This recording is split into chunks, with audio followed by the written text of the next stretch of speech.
مرے گا، فلاں کرے گا، اور اس کی عمر لمبی ہوگی، اور بادشاہوں کی بیٹیوں سے شادی کرے گا، یہ کرے گا، وہ کرے گا، یہ کرے گا، وہ کرے گا، کافی ساری اس کی تفصیلات بیان کی۔ اتفاق سے لڑکی پیدا ہوئی 1886 میں لڑکی پیدا ہوئی۔ اس نے کہا، میں نے کہا تھا کہ اس حمل سے یا اس کے قریبی حمل سے ہوگا، اور وہ لڑکی بھی چند دنوں کے بعد مر گئی۔ اچھا، تو اب اس نے یہ لکھا تھا کہ اس حمل سے یا قریبی حمل سے ہوگا۔ اب قریبی حمل آ گیا تو 1887 میں لڑکا پیدا ہوا۔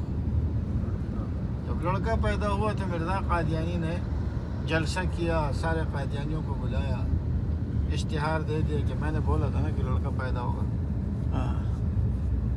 اور وہ ہو گیا، میری پیشن گوئی سچے ثابت ہوئی، لمبی عمر